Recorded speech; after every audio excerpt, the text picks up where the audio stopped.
Where was the camera there? All right, let's go ahead and get started. Dr. Howard has arrived, and we can go ahead and get started. Hopefully things were well over at West Jackson Elementary. They were. They had a great crowd, as they always do, and had a chance to talk to a large crowd of families about facilities. Good.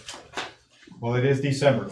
It's hard to believe that it is December already, but it is our work session for the Jackson County Board of Education. And we'll go ahead and get started. Dr. Howard, we'll turn it over to you. All right, very good. Thank you so much. I do want to send a very special thank you out to our board to start with. We have 3 of these outstanding individuals who we are going to recognize at a reception on Monday evening at 5:30 at East Jackson Middle School. So a very special thank you to Mr. Bryant, Mr. Brooks, and Ms. Wilson, who are leaving their tenure as board members and have been great servants to Jackson County Board of Education. So with that in mind, please be reminded and share with your friends and neighbors to come lift them up at a reception at East Jackson Middle School at 5:30. And again, they've been great servants. And as they roll off, we'll have a new board rolling on in January, and therefore it'll be time for us to select board chair and vice chair, and that will take place based on our policy on Monday.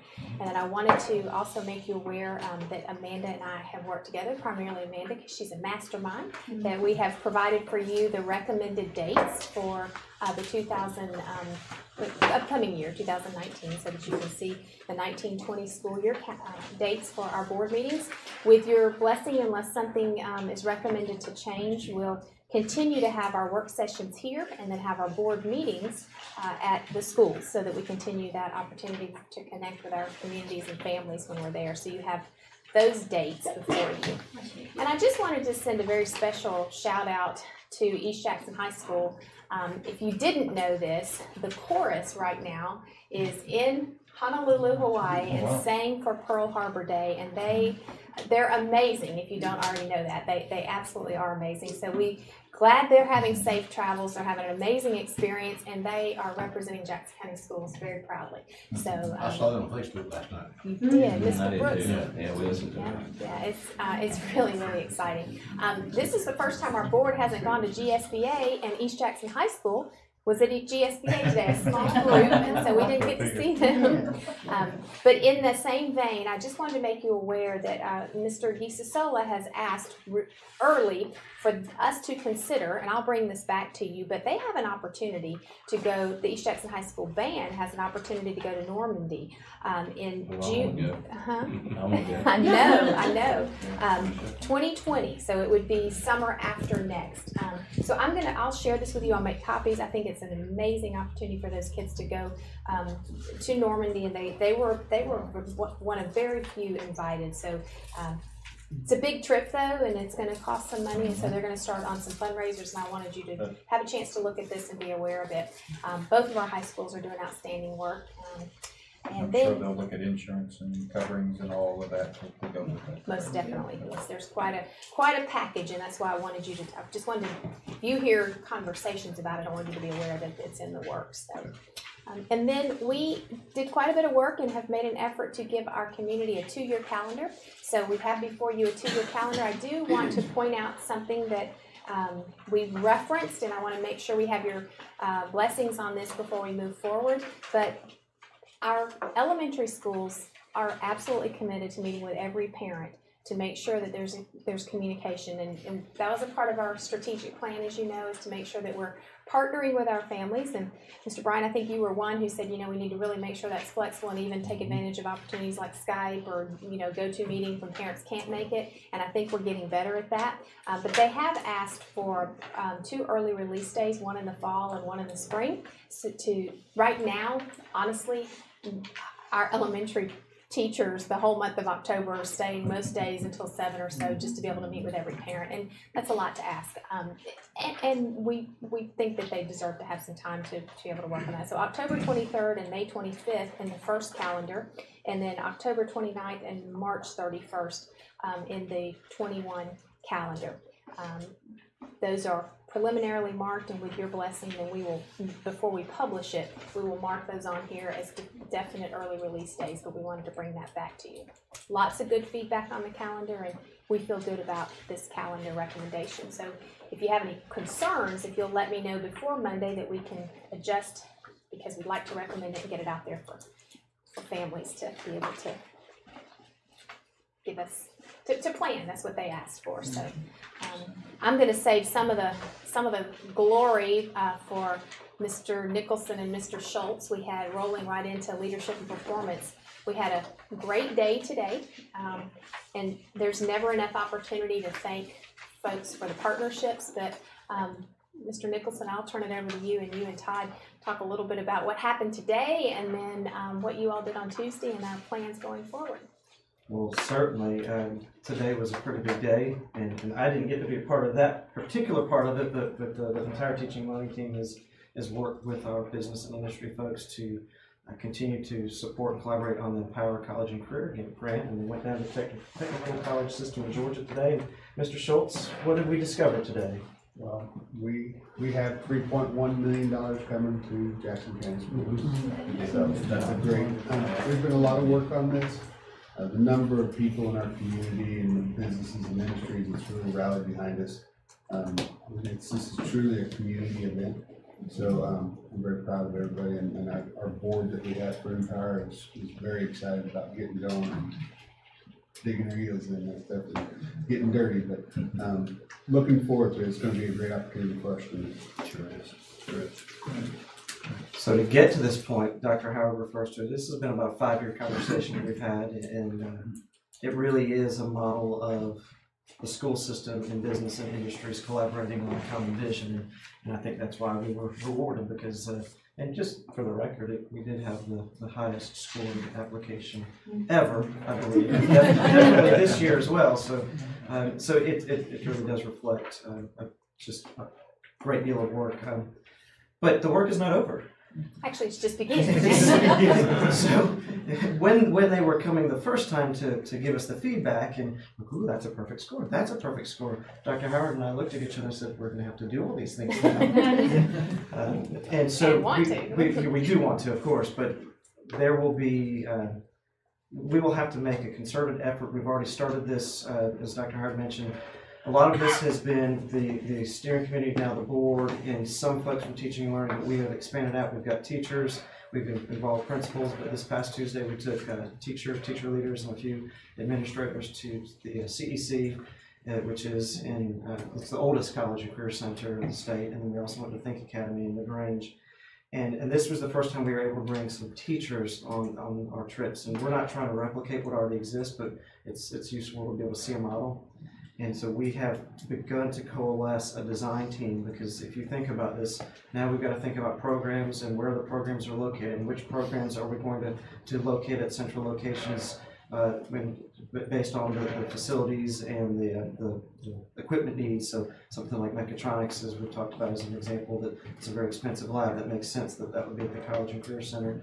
But then to get students from the College and Career Center and their high schools and back and forth, that means we have to start having conversations about scheduling and what does that look like. And we've got IB at the IB candidacy at Jackson County High School, and that's going to be on a 7-period day, but College and Career Center needs to be on a block. I mean, it's a lot of work. It's exciting work, but that's really going to have to be a primary focus, and I know that the Empower Board wants to move forward with posting their CEO position, but that's one leadership position, which is more of the partnerships and the fundraising, which is critical.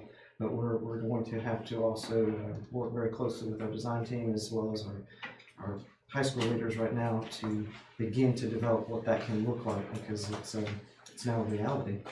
So again, it's exciting work, but we will continue to keep you updated, because there will be, I can just already imagine there will be some things that we've been used to the way high schools and middle schools operate that we will have to start to rethink.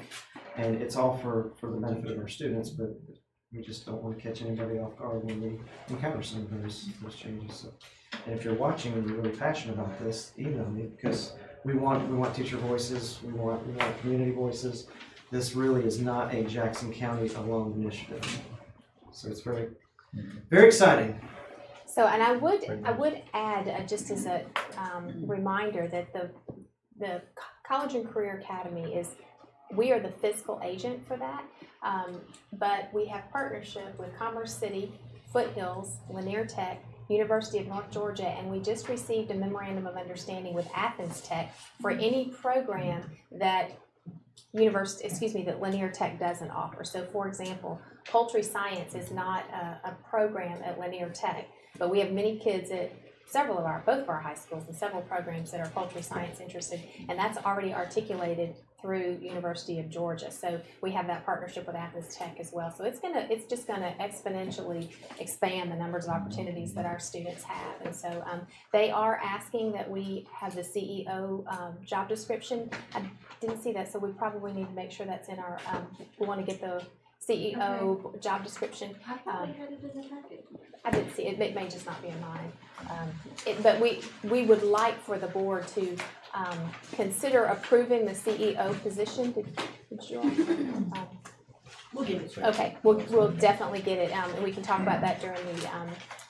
We're going to be talking about personnel anyway during the executive session briefly, a personnel topic. So, but that's exciting, and they'll be working very diligently to generate additional funds. If you know who the members are of the board, and these are movers and shakers, so I think you're going to see this effort explode. So, very exciting. Just two other quick items. We continue to mention that this is our accreditation visit this year, and so in March, some of you, if you'd like to come back to be interviewed, that would be great, because you've been on this journey with us since the last time around. For our new folks, we will catch you up to speed. You will have a very quick learning curve, because they've changed some of the expectations of visits, and board members have the longest interviews. So we will, by longest it's 15 minutes, but it's still, we are, all of the schools are pretty much in the same place. We're preparing. It is an addition to, and the nice thing about it is it really does force you to pause, reflect, progress monitor, have conversations with stakeholders. I was just talking to East Elementary today, and they broke their faculty and staff up in groups, and they were reflecting on the performance standards and writing narratives. And so it's really good work, but it is on top of what our schools are already doing, and we have to do it. We want to keep our accreditation. It's important. We're proud of the work we're doing. But in January and February, with the continuing board members and our new board members, we'll definitely have to allocate some time. I know there's a day on the calendar, but to really catch folks up to where we came since our last year, 5 years ago, with our strategic plan, progress we're making, and where we need to go next, and as well as just some of the ratings and the process that our schools and our school leaders have gone through. It's going to be pretty critical that we have that time to discuss, but more to come. And that's March 3rd through 6th. And the training date, we've put it on our agendas prior, and I'm sure you have it, but Thursday, February the 7th is our scheduled work session. And with your support and blessing, we'd like to make that a combined meeting with our Empower Board, so that they have an opportunity to partner with you in looking at the plans that are going forward. And Frank Pinson from Technical Colleges and Schools of Georgia will be here, as well as Dr. Cook, to facilitate some basically combined board training. So that would be our work session that evening, would really be basically a board training. And then on the 8th, we'll include, that is a retreat day that's already on the calendar, and we'll dedicate most of that day to preparing and facilitating awareness of our SACS accreditation process. So 7th and 8th are the dates that we have already scheduled. Those have been on the calendar for a while. And if you're not going to continue as a board member, I'm going to send you a personal invitation to be a community stakeholder to be interviewed, Mr. Brooks. Most definitely. Earmark March 4th. Let me know what you want for lunch. In all seriousness, you're very It's gonna be big. You're very informed. You're very informed board. I mean, very informed community members. You let me know. And then the last thing for teaching, learning, leadership, and performance is that it's always a busy time, but we had cross-functional monitoring, which is also something that you have to do periodically, and that was underneath the leadership of Ms. Bell, and I've asked her to just kind of give us a brief update of how that went and what the next steps are, and a brief description of what that involved.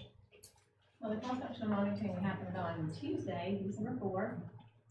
The State Department came in around 9 and left about 3, and the whole purpose was to make sure that we were in compliance with federal guidelines, That was with process, procedures, the finance, pretty much all the federal programs were monitored.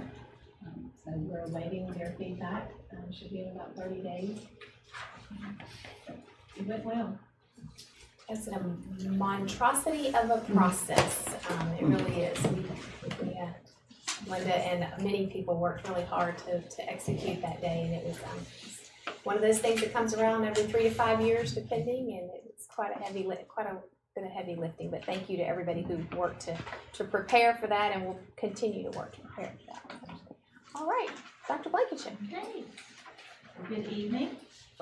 Got just a few items here that you have the attendance report for the month, and happy to report that Gum Springs had our highest attendance, followed pretty closely by a couple of other schools, and all of our schools continue to work very hard to keep the attendance up and make sure that students aren't missing out when they miss school. So our enrollment overview, we continue to tick up a few students each month. So this is a continuing trend that we've known that we are going to see.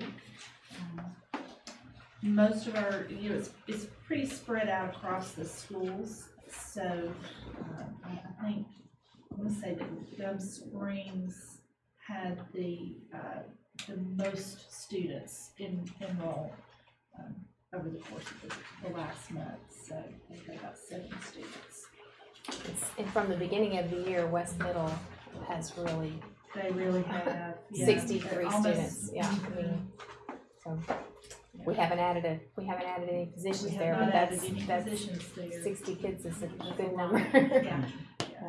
So fortunately, they've been spread out enough Right. that they've been able to absorb those students into the classrooms that they already have. So Trend I think we'll continue to see. I think so, yes.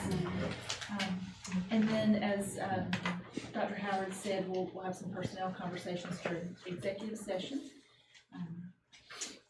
And then I wanted to just update you on last month I shared some information with you about our substitutes and where we are with what I would consider a substitute shortage based on the number that we have in our pool and then the low fill rate that we have. So since then, we have done a little bit more analysis and researched some options, talking with our school staff, talking with our substitutes, and talking with other counties to see how they're addressing, because we're all feeling the pinch with the low unemployment rate, and just it's a very competitive market out there for human resources. So in talking with them, I have connected with a couple of agencies that other school systems are using that they're partnering with to address these issues. And so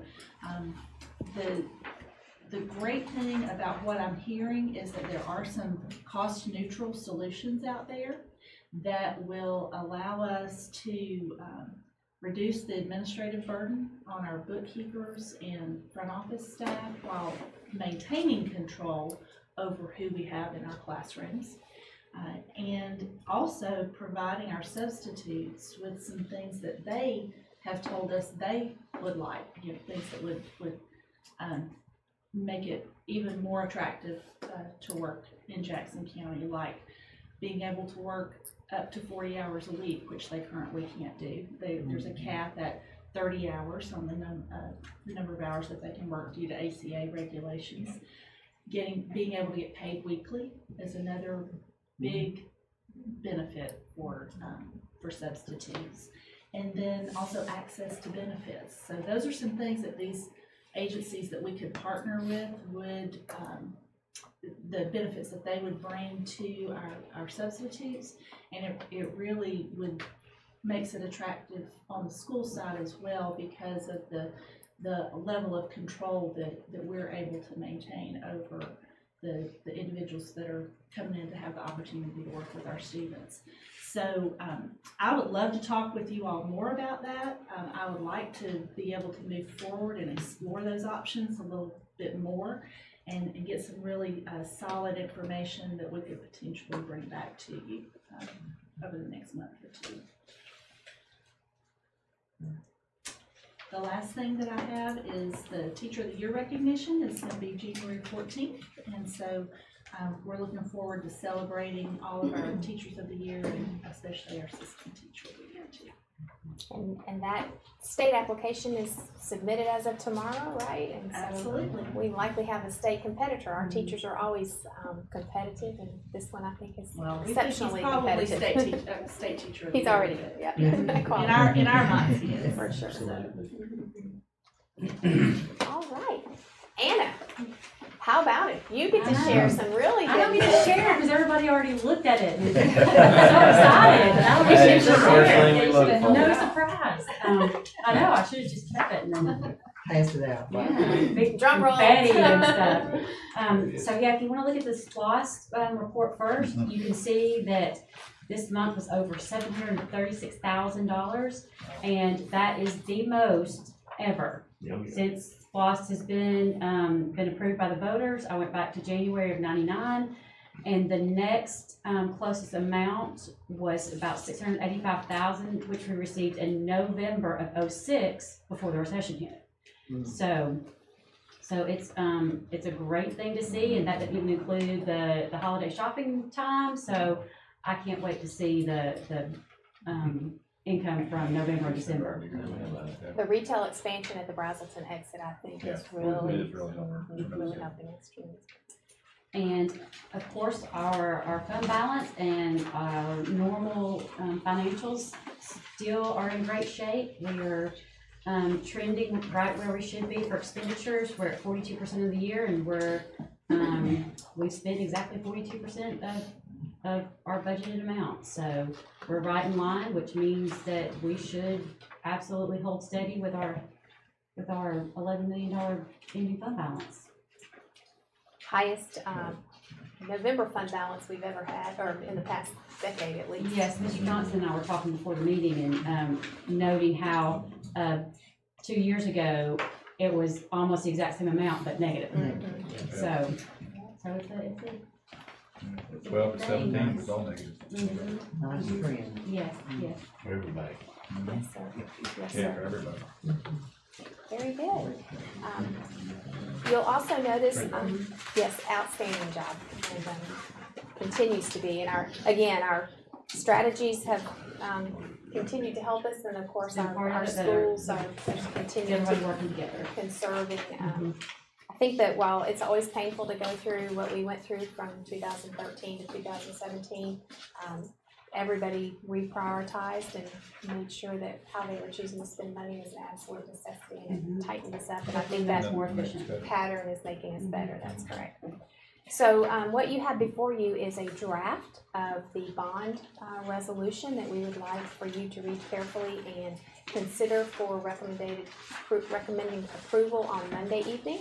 I'd like to point out that we did revise it a little bit to include the construction of a new facility in the West community, as well as renovations at East Middle and support for college and career academies. So those are pieces, and of course the other things that you will read on, but we feel like this is a critical part of our next steps. And the great thing is that we've built into our SPOS cash flow that we're going to use SPOS revenues to pay much of the bond debt. So the bond millage will have minimal impact, hopefully none, but at the very most it would be up to $1 million, and hopefully not that much. And I've been to every school to visit faculty meetings, and as of now I've been to East Elementary and West Elementary speaking to families, and am scheduled in January and February several nights a week to go to any event that is happening in schools to share and make sure folks have an understanding of what the proposed request is. And again, it's just information. People need to make their own decisions, but it's before them. So if you'll read that, and if you have any questions, you can call myself or Anna or Ted or whomever you'd like to speak with about the bond If you referendum. see anything that you feel needs to be edited, corrected, changed, if you can let me know sometime between now and Monday, then we can get that to the bond council, get him to make those changes so that what you have on Monday and hopefully approve will be the final project. I think it'd be worthwhile to have the gentleman that came to talk to us from Citibank, to talk at different locations, to understand that, you know, it's just gonna be a little bit up front, it's gonna be hit hard on the amount, but it's gonna level out and it'll actually be less to the taxpayers. I don't think any kind of information, what we could do is have him come one more time, video it, and do some video clips that we have a website, and then people could access it there. We've had community support. We, as you know, are not using any funds to support this, but we have had a sponsor who secured a website. So buildforthefuture.us is a website where we're trying to put all the information that people will be able to reference without having to have different kinds of, it's amazing just in 5 or 6 years that people are completely digitally driven. So we brochures and things like that, while there's value to different media, websites are often a quick one-stop shop for people to get all their information, and it helps us make sure that the information that's getting out is accurate. So that we plan to launch after the first of the year, the website, and that will be a site that we send folks to for accurate information. It's not Build for the future. it's build for the future, 4 being the number 4.us. And so that's the domain we've secured, and again, we're just now under construction populating it, but we'll launch it after the first of the year to be ready to go. I certainly think that'd be a good idea, that if we could video that and put that on there, because that was the information that came to us. It certainly thought that it was Helpful to advantageous to understand. understand it, and it really saw that it was just going to be the first 3 years or 5 years. That's estimations based on no growth whatsoever to our current tax digest, and we know that that's That's the That's case. That's gonna be different. Yes. yes. I think it'd be a good idea. Okay, we'll work on that. All right. Lots of exciting events on the facilities and operations forefront, so Got a lot Team? going on as always. Pat's gonna bring you up to speed on events that took place recently at West Middle. So we had a big week over Thanksgiving at West Middle. We jumped on we had the remaining rooms to finish. We did 16 that week. We got 14 left.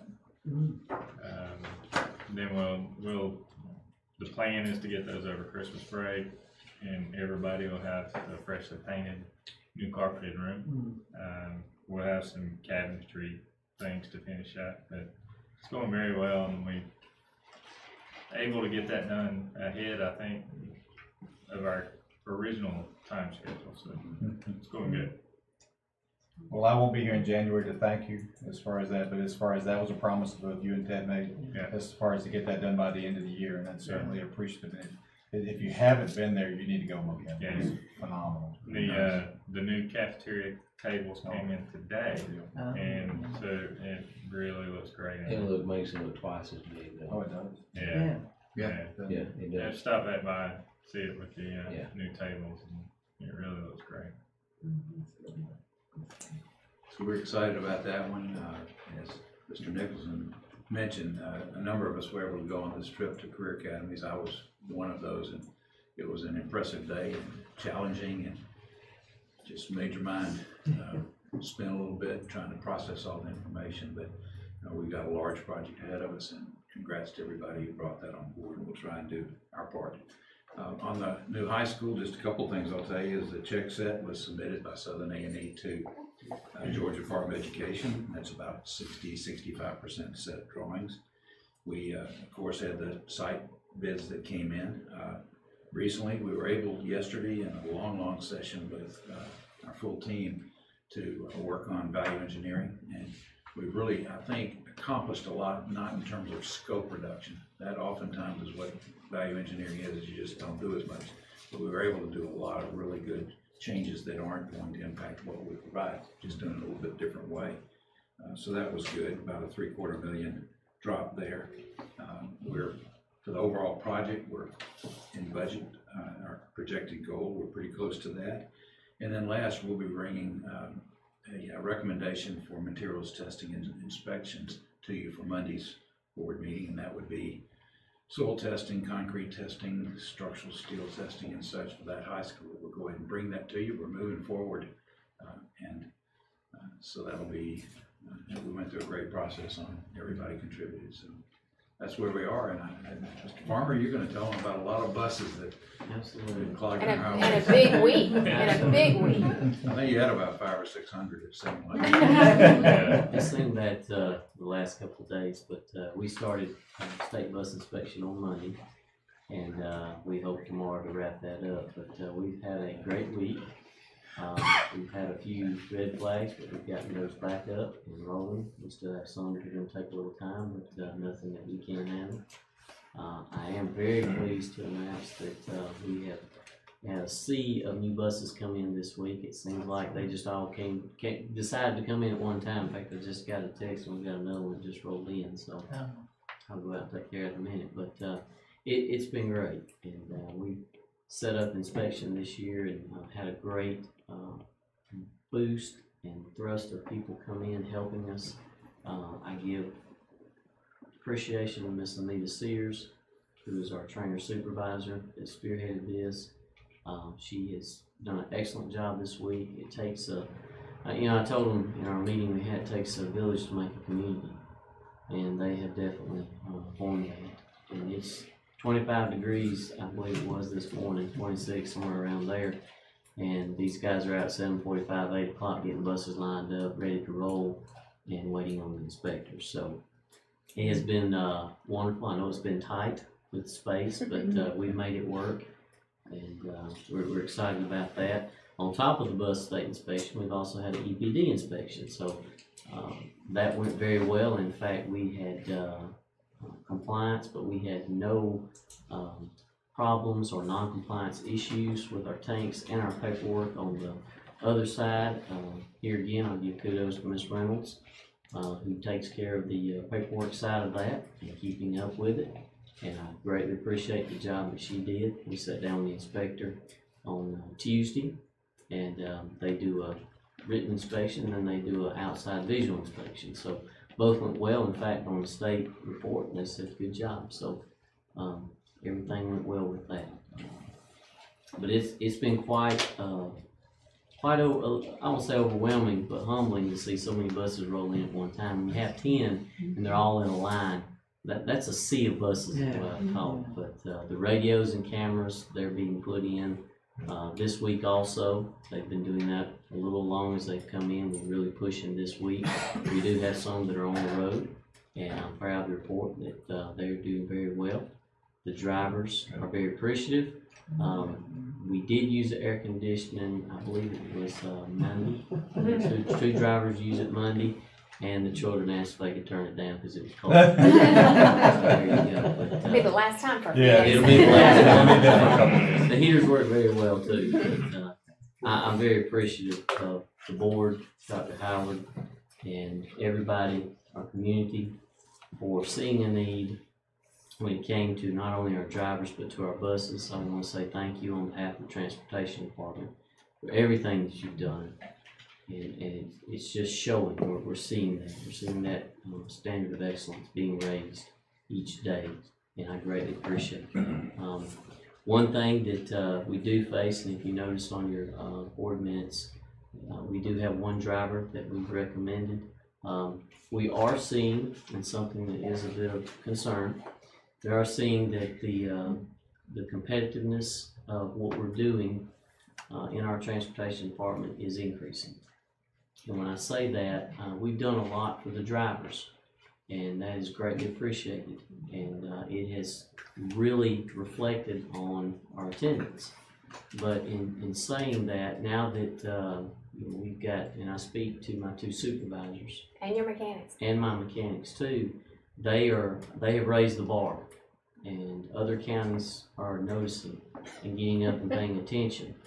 And when that happens, the market's competitive as it is, and these people, especially these two ladies, have invested many years into our system in our county to bring it to where we are now. So that is something that we need to take a hard look at, and Dr. Blankenship mentioning, kind of prefacing that with being competitive. Right now, in that area, we are not, when it comes to our supervisors. So that is something that, because we talk about retaining and we talk about doing what we need to retain quality people, and these are two above excellent quality people. And they're committed, they work hard, they spend a lot of hours working things that we don't even know about that happens, that they take care of. And so that is something in order to retain them and to hold on to them, because they put so much in our county. Now it's time that we give back to them and put it, say, okay, we recognize that, now it's time to move forward. So in saying that, that's something that I want to bring to the board's attention, and something that we could look at. But there again, we are extremely appreciative from the transportation side of everything that the board and Dr. Howard has done for us. I want to say thank you and appreciate all those workers out there. Like I said, you have about 18 outside doing things to make the servicing and inspection move fluidly, and they have done an excellent job, and I am very grateful. So in saying all that, it's been a great week, but a busy week, and we are glad tomorrow's Friday. I was gonna say, tomorrow's Friday, thank goodness. It's a great week. We're good. All right, very good, thank you. I do want to thank Ms. Bridgman and our schools, because this is something we started last year, and I hope that you take the time periodically to read the monthly updates. There's so many things happening in our schools, and people access information in different ways, and most of this at some point you could see on social media, but some of it you don't, and I think it's just real important as board and staff that we stay abreast of the things that our schools are achieving, and there's a whole lot to be proud of, so I appreciate these each month, and they do help us stay in tune with the activities at the schools. So other than that, we do have one personnel conversation and a real estate update that we'd like to give you during the executive session if we may. Dr. Howard, I do have this. Okay, great. Anything else that needs to come before? Hey, one of the things that I want to talk about, first item under superintendent's comments, election of board chair and vice chair. I would like to ask the board that we postpone that until January. I feel like we have a new board coming on in January. We need to, I don't think it's fair for us to elect their leaders and a new board leader. I would like to ask that we postpone that vote and think about that, and if we could do that, I think it'd be the right thing to do for the new board. But doing that changes what is set as far as policy, which means the policy has to be changed. In order to be tabled, then that means it has to be tabled for 30 days. 30 days. Before that, so. You could have table a 30 board days without and the new board change that policy. The scenario is, it's really gonna be between you and Ms. Wheeler regardless, as far as really who it should be, because do not know the other three people coming on as far as their capabilities. So I really think it's, the ones that have worked with. The one thing that we have to remember though is, for I think the 10 years I've been on here, we have elected chair and vice chair in January. We've done superintendent evaluation in December. So we have done that in the past. Now this is the first time in a very long time that I think we've had a new majority coming on board. Yeah. So we haven't since I've been here. We have done it before in December. Yeah. We have. Yeah. And really, that makes more sense to be prepared for the beginning of the new year. I think that's why the policy was written as it was, so it would be the new board would be coming on for the beginning of the year. Other discussion?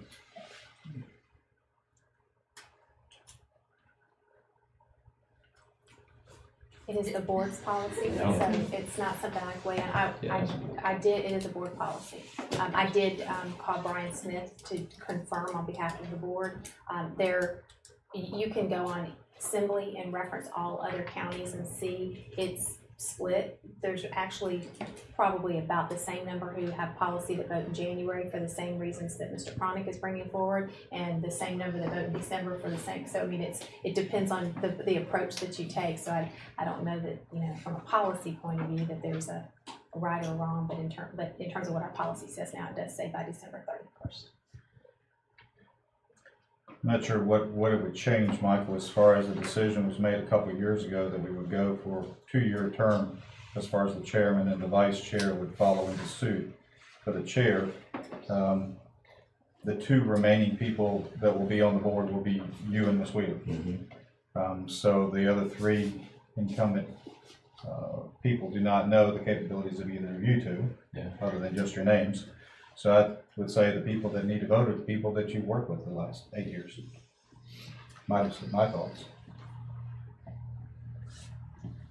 I agree somewhat. You know, I myself would hesitate to vote on, we get 3 new board members. That's me.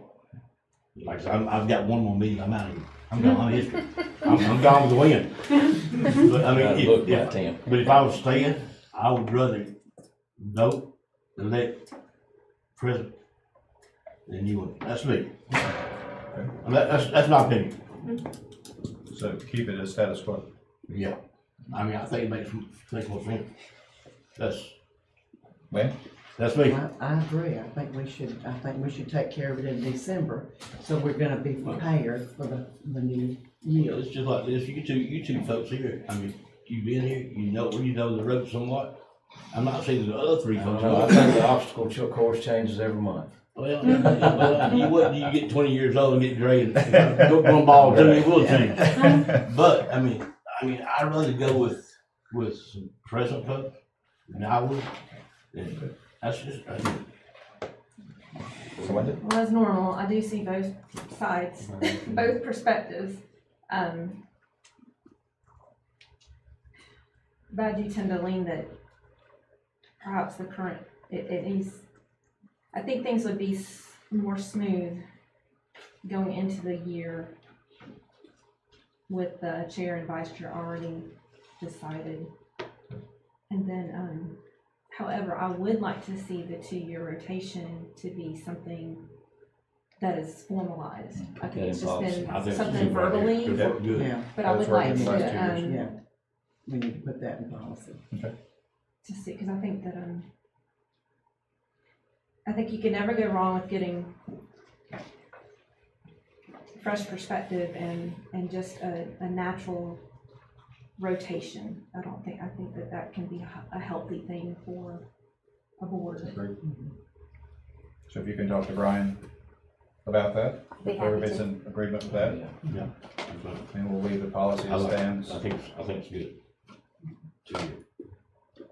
Okay. The other thing that we committed to the new board at our training last week is that anytime we have new board members coming on, it's a little challenging to become familiar. And Ms. Anglin, thank you for being here, with all of the policies. So we'll start in January taking each section, or maybe 2 sections in some months as a part of our work session, and just do some policy review. It would be beneficial for all of us, quite honestly, by department. Ed works as well, so. It is, and it helps us to reevaluate whether what the governance structure is still in favor of, and it also helps our new board members become familiar with the existing policies. In fact, I think we've done it some years. We did in 2013, 14. It's been a while. Mm-hmm. It's been a while. With new board members, it's a very good time. All right, with that being said, we'll leave the policy as is. We'll vote next Monday for chair and vice chair. Executive session. All right, we have a motion to move to executive session. So moved. Second? All in favor? All right, we'll return shortly.